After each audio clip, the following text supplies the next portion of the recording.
esta otra escuela, donde de pronto ahí tenemos a Habermas en la escuela de sistemas, pero también vamos a tener a Robert Alexis en el derecho, que nos va a decir que de pronto es posible volver a hablar de lógica en el derecho. Y entonces Robert Alexis le debemos que de pronto regresemos a los principios de la lógica. Eso lo ven ahora cuando los chicos ven argumentación, ven principios de lógica, que esa la vimos todos cuando estábamos en la secundaria y en la prepa. Acuérdense que veíamos el principio de identidad y sirve para empezar a adecuar otra vez el principio jurídico de identidad, que siempre lo confundimos.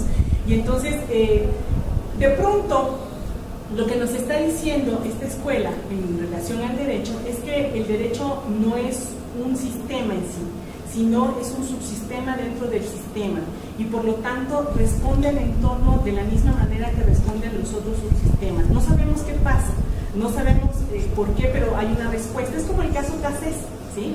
¿Por qué no se resolvió el caso Pakistán como se resolvió el caso Cassés? No importa, se resolvió, ambos se resolvieron, ¿no? Los dos salieron. Eso es lo importante del sistema, dicen ellos. De pronto, la lógica que siguen se obedece a ciertos criterios que no son del común denominador, no todo el mundo los tiene que saber, pero de pronto el que está argumentando, el que está presentando la propuesta, está utilizando una lógica que es acorde.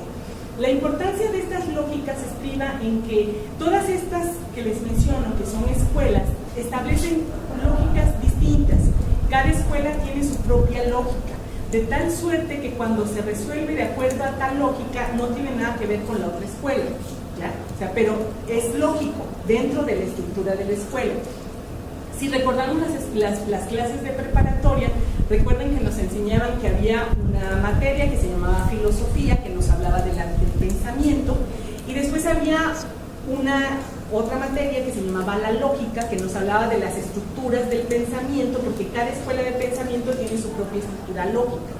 Y luego venía una técnica que era la argumentación, y que nos decía que los argumentos correspondían a cada una de las lógicas de las escuelas.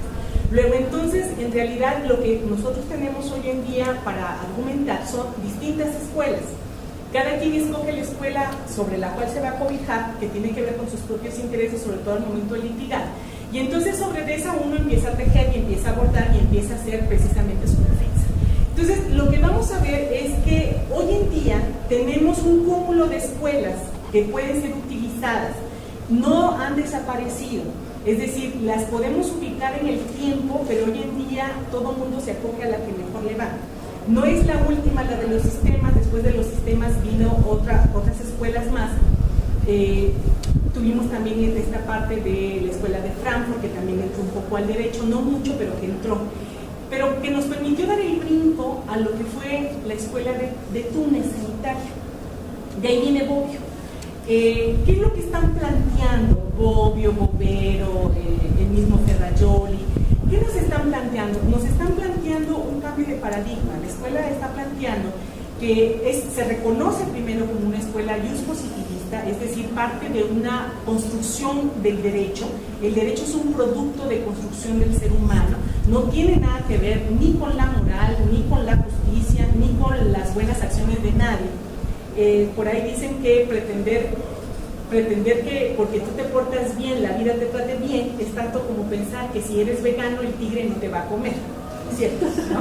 Entonces, esta escuela, la escuela de Túnez, lo que nos está planteando es un cambio de paradigma, y ellos lo primero que hacen es reconocerse como parte de esta construcción positivista. Ellos dicen, retomando un poco la diapositiva anterior, que cada derecho, cada ordenamiento jurídico nacional, porque además el ordenamiento jurídico siempre es por excelencia nacional, responde a determinadas circunstancias. Y por eso tenemos tal ordenamiento distinto a otro, ¿no? Y entonces dice la escuela de Túnez, a través de todos estos autores, que además tenían la particularidad de que eran juristas todos, pero también eran politólogos. Y entonces estaban viendo al derecho no como litigante, sino como al derecho a través del Estado. Y entonces ellos plantean que lo que vamos a tener es distintos derechos, pero vamos a tener también una fuerza que nos viene precisamente el entorno nos está presionando para que todas estas diferencias de pronto se homologuen. Es decir, hay una demanda internacional porque los derechos nacionales se homologuen. Va a estar medio chino, pero para allá vamos. Y entonces dicen ellos ya no es importante, dentro de esta positividad, ya no es importante lo que Kelsen planteaba. Kelsen decía que el derecho, para ser válido el derecho, tenía que tener validez formal y validez material. Es decir, había que obedecer todavía al ser y al deber ser del derecho, ¿sí? El derecho tenía que ser lo que el derecho prescribía. Si nosotros podíamos cubrir este paradigma, silogismo, donde había una premisa mayor que nos la daba el ordenamiento jurídico nacional, y teníamos una conducta que era la segunda premisa, y al momento de encontrar ambas premisas íbamos a tener una conclusión, que era lo que nosotros conocemos como la tipificación. Y esto era la validez, decía Kelsen, esto era lo que necesitamos nada más, que el derecho responda al derecho. Ya independientemente de si hablamos de la escuela constitucionalista o si la escuela neoconstitucionalista o si el problema con Dworkin, en fin.